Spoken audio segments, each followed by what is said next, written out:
So happy April 30th, world.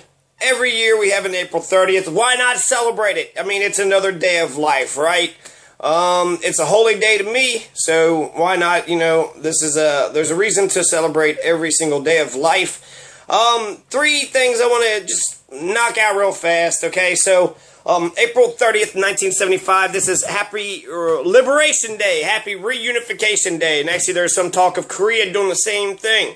But April 30th, 1975 was when the Vietnamese were successful in the Vietnam War, and then you had the fall of Saigon, the Americans left, and then Vietnam, North and South Vietnam reunified. Every year, they celebrate that day as Happy Liberation Day. So that was the day that the empire, the colonialist, had left. And so if you were to compare that with the American Revolution, well, that would be like, the Battle of Yorktown. It would be like when the British troops were actually kicked out. There was 1774 in Massachusetts. They had kicked out a lot of the British soldiers out of Boston. That's a successful day, The Battle of Yorktown was one of the last major military victories. The British still actually controlled the coastline, so it wasn't a knockout punch 100%, but eventually it was. So Washington and King George III did not think the war was over. They, after the Battle of Yorktown, we also had the Battle of Blue Licks, which is Daniel Boone and Simon Girty here in northern Kentucky in 1782, a year after the Battle of Yorktown. So why the fuck is there major battles? Israel Boone was killed, so that was Daniel Boone's son, one of the bloodiest battles of the entire American Revolution, fought after the supposed last battle of the American Revolutionary War, Battle of Yorktown. So the Battle of Blue Licks actually shows you that it wasn't just about imperialism, it wasn't just about overthrowing Britain, but also about taking Native American land. So April 30th. Oh, actually, I should have pulled this up. I'll pull this up while I'm talking about the other thing. So, Happy Liberation Day. Congratulations to Vietnam. I don't like that my country lost. But I can understand what Vietnam was going through when I think about the American Revolution. We were being oppressed by a colonizer. We fought, became ourselves. And so, the Declaration of Independence is what we celebrate, not exactly any final nail in the coffin days, sort of like the fall of Saigon. Hitler killed himself today. So, good. That fucking cowardly piece of shit, he's so intelligent, so brave, but that motherfucker just popped himself in the fucking mouth, right? Ooh, big brave man, big scary brave man. So he's a fucking suicidal, he's a coward, he's stupid, bad military blunders, bad personal choices too, right? He caught syphilis, not a very smart guy at all. In fact, very stupid and evil and wicked, right? So just because you get in front of a microphone and shout a bunch of fucking nonsense, says Hitler commits suicide in his underground bunker. It'll be April 30th, 1945. Suicide. Okay, so lots about Hitler killing himself. There's three dates that I want to talk about. So there was Happy Liberation Day, Happy Hitler Suicide Anniversary Day, and then Happy Ellen DeGeneres Coming Out Day. This was a huge ordeal. It's 2015. I don't know why we don't accept gay people now. But April 30th in 1997, it was worse, right? That was 18 years ago. And Ellen DeGeneres just says, yep, I'm gay. Ellen DeGeneres comes out on her television show in an episode that drew in 42 million viewers. Her ratings plunged, which she said was due to a lack of promotion, and the show was pulled the next season, according to The Hollywood Reporter. But she bounced back. She now hosts a popular afternoon talk show, The Ellen DeGeneres Show. Her coming out heralded an era of other gay celebrities following suit, and LGBT leading ladies and men have been in the last year said they felt it was unnecessary to reveal their sexual preference. So that's what we've got to today. Like, how dare you? You don't even need to know. You don't even need to know what my sexual preference is. Get the fuck out of here. It's none of your goddamn business what my sexual orientation is. So, good. That's a good thing. It was 1997, though, and that's something that I think we should celebrate. So, Ellen DeGeneres came out also on April 30th. So the death of Adolf Hitler was the greatest day for the world. History.com is coming up here. I got something on Wikipedia. So let's, Hitler and Braun lived together as husband and wife in the bunker for fewer than 40 hours. So not very long, were they husband and wife in the bunker. I don't know what that means. By 1 o'clock on April 30th, General Wilhelm Keitel reported that all forces which Hitler had been dependent on to come to the rescue of Berlin had either been encircled or forced onto the defensive. In the morning of April 30th, with the Soviets less than 500 meters, 1,600 feet from the bunker, Hitler had a meeting with German General Helmuth Wilding, commander of the Berlin defense area, who told him that the garrison would probably run out of ammunition that night and that the fighting in Berlin would inevitably come to an end within the next 24 hours. Wilding asked Hitler for permission for a breakout, a request he had made unsuccessfully before. A breakout, I don't know what that is. A breakout, get the fuck out of here, just run away. Hitler did not answer, and Wilding went back to his headquarters in Bindlerblock. At about 1300, received Hitler's permission to try a breakout that night. Hitler, 2 secretaries, and his personal cook then had lunch, after which Hitler and Braun said farewell to members of the Fuhrer bunker staff and fellow occupants, including Bormann, Joseph Goebbels, and his family, secretaries, and several military officers. At around 1430, Adolf and Eva Hitler went into Hitler's personal study. Not to read books, though. Okay? So, several witnesses later reported hearing a loud gunshot at around 1530. After waiting a few minutes, Hitler's valet, Heinz Linge, with Bormann at his side, opened the study door. Linge later stated he immediately noted a scent of burnt almonds, a common observation made in the presence of prussic acid, the aqueous form of hydrogen cyanide. Hitler's adjutant, SS Sturmbannführer Otto Gunsch, entered the study and found the lifeless bodies on the sofa. Eva, with her legs drawn up. What? Why is she with her legs drawn up? Was to Hitler's left and slumped away from him. Gunsch stated that Hitler sat sunken over with blood dripping out of his right temple. He had shot himself with his own pistol, a Walther PPK 7.65. The gun lay at his feet, and according to the SS Oberscharführer Rackus and Misch, Hitler's head was lying on the table in front of him. Blood dripping from Hitler's right temple and chin had made a large stain on the right arm of the sofa, was pulling on the carpet, according to Linge. Eva's body had no visible physical wounds, and her face showed how she had died cyanide poisoning. Her face. So what would the... how does cyanide poisoning... How's your face look after a cyanide poisoning? Maybe calm? Or, I'm dying, You get that last second, that last, why are we dying? Right. So, that's life and death. So she took poisoning and he fucking shot his brains out.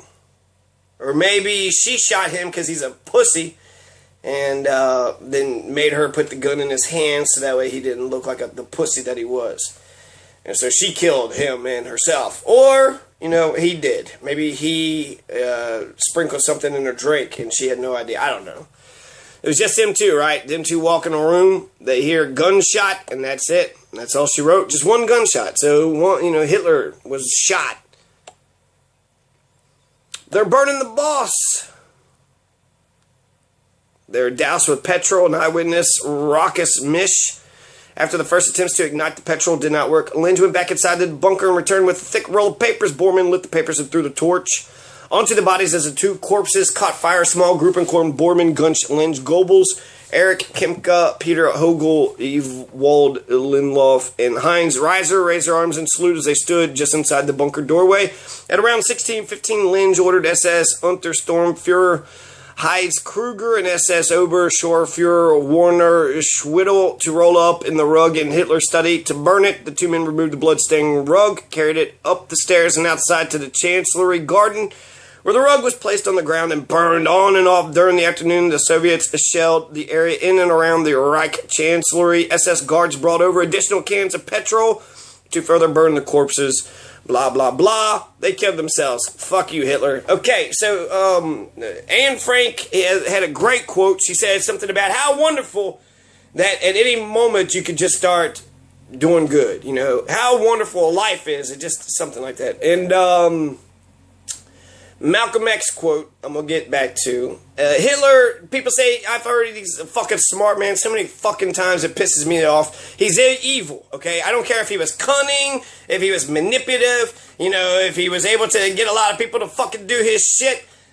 He's evil. That's the fucking conclusion, okay? To be like, oh, Hitler's, what a smart man. That fucking, he's an intelligent young, that man is... He done a lot of strategic military blunders, right? Why the fuck would you invade Russia? That was Napoleon's downfall. That was, you know, so many fucking nations. You didn't have to invade Russia. You could have taken out everybody else, then went into Russia. But I mean, like, the fact, you even had a fucking compact. You even had an agreement with Russia. So Stalin eventually fucked you up, Hitler, and you fucked over Stalin. And so he didn't like that shit.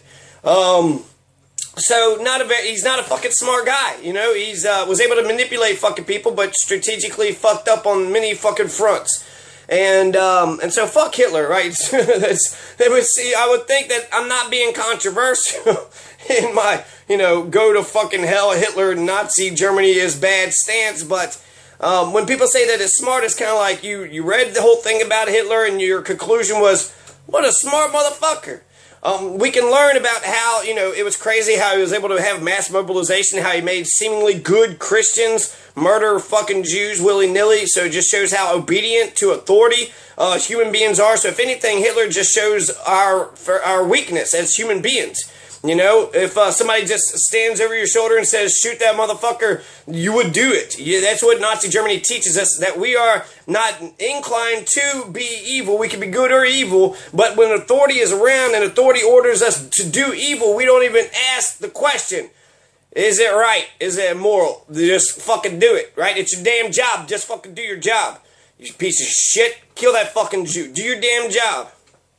And so you know, being so susceptible to authority is a fucking problem. That's one thing that Hitler teaches us. He teaches us about propaganda, about nationalism, about Germany was a strong country. So in a way, you know, they were the peak of Western civilization. So they had arms, they had military weapons, they had, you know, the fear of Hitler was he could have taken over the world. That was a strong fear, and they being the strongest military power in the world. You know, it was sort of like Napoleon. Napoleon could have took over everybody, but everybody kind of allied together and then went after the motherfucker, and then you know, and stopped him from becoming an empire. Now today, the United States has 190, you know, military or 150 military bases in 190 countries. So we have an empire, right? Something like that. A shit ton of fucking bases all over the fucking world. And so we became the empire. We stopped them from becoming the empire. Then we became the empire. And then we had the world in the palm of our hand right after World War II. We owned 50% of the world after that. Europe was devastated. So, you know, there's a very good reason to study and look at Hitler. It is not to admire anything he says, but it's to look at as a cautionary example. The rise of evil. How the fuck can somebody so fucking evil do so many fucking horrible things, you know, rise to power, and people cheered him on and they celebrated him? You know, fear, Machiavelli says fear is a better controlling device than love. So if you have a pistol at your head, you better kill or else be killed. You don't have a choice at that point, right? So your fear for your own life may make you do bad things. But not everybody, you know, you don't have to coerce some people. Some people probably was like so fucking happy to kill as many Jews and just fuck them up whenever they felt like it. So, you know, the propaganda, he said the spoken word is to be very skeptical of the spoken word, because that's how you can influence the masses. It's one of the best ways for propaganda to spread. So, Der Führer Adolf Hitler, dictator of Germany, burrowed away in a refurbished air raid shelter, consumes a cyanide capsule, then shoots himself with a pistol on this day in 1945, and as his 100-year Reich collapses above him. So it says he ate cyanide capsule and then he shot himself. Why do both? It doesn't even make sense. I guess he didn't want to wait for it to fucking happen. Like, oh my God, fuck it. Hitler had repaired to his bunker on January 16th after deciding to remain in Berlin for the last great siege of the war. 55 feet under the Chancellery, Hitler's headquarters as Chancellor, the shelter contained 18 small rooms and was fully self-sufficient with its own water and electrical supply. He left only rarely once to decorate a squadron of Hitler Youth and spent most of his time micromanaging what was left of German defenses and entertaining such guests as Hermann Göring, Heinrich Himmler, Joachim von Ribbentrop, whom he married only 2 days before the double suicide. So that's, hey honey, you want to get married? Wow, wedding day, the greatest day of our lives, let's kill ourselves. Nah, fuck it, who cares? It doesn't matter. What point does life mean anyways? So, what a horrible fucking, honeymoon. You have to kill yourself 2 days into the fucking wedding. And his dog, an Alsatian named Blondie. So, Hitler had a dog. Oh, he's a fucking human. You know who else had dogs? You had the Green River Indians. They had buried themselves with dogs, 10,000 years ago here in Kentucky. Right? 10,000 years ago. They had dogs here. So, anyways. Don't fucking love Hitler because he had a fucking dog. Love the Green River Kentucky Indians, who was most likely the Shawnee, or the archaic Indians who preceded and eventually became the Shawnee. So they were cremated by the Führer's orders, reported later recovered in part by Russian troops. A German court finally officially declared Hitler dead, but not until 1956. So 11 fucking years later. So officially dead. He might not, he could be with Tupac and Elvis in Cuba, right? Just hanging out. Oh my God, it's fucking Hitler. So, breakout is a military operation to end a situation of investment. The British breakout attempt from Normandy through offensive operations that achieve a breakthrough. It is used in such context. So, breakout is just whatever you want it to mean, right? Break on through to the other side. So that's April 30th. April 30th, and now the day after April 30th, May the 1st, and 2015. I declare this May to be the May of Rage. The May of Rage. We got 19 days. 19 days to get as many Democratic voters to vote for Jeff Young and I. And in the meantime, I'm going to be talking all the shit that I could fucking possibly muster to talk up. I'm waiting for this shit to happen. If somebody kills an innocent person, you're goddamn right, I'm going to fucking jump all over it, speak out and say this shit is bullshit. So 19 days. So everybody, all the public officials, you guys are put on notice. You're put on notice. Quit fucking murdering people. Quit robbing, quit stealing, quit fucking with people. Stop doing it. May of Rage. May of Rage. And that comes from the Egyptians. The Day of Rage. The May of Rage, the Day of Rage. But that actually came from the 60s. We actually started it. But I didn't discover it until Egypt did it. Now Egypt is fucking lost, right? They've lost. But that's because America fucking finances their military. But the Tunisians, they succeeded. And we should learn from the Tunisians. And anybody else that has been successful. So that's, there's lots of bad shit that's happened throughout history. Howard Zinn says what we do in history is we find those moments when those people was staring at impossible odds, faced with the upside down society, being run backwards, and still stood up and did what was right and succeeded. Those are the people that we need to pay attention the closest to in U.S. history. So, happy, Ellen DeGeneres Comes Out Day, happy Hitler Suicide Anniversary, and happy Liberation Day. Tomorrow will be the first day of the May of Rage. Occupy, Revolution. Viva la Revolution, Kentucky.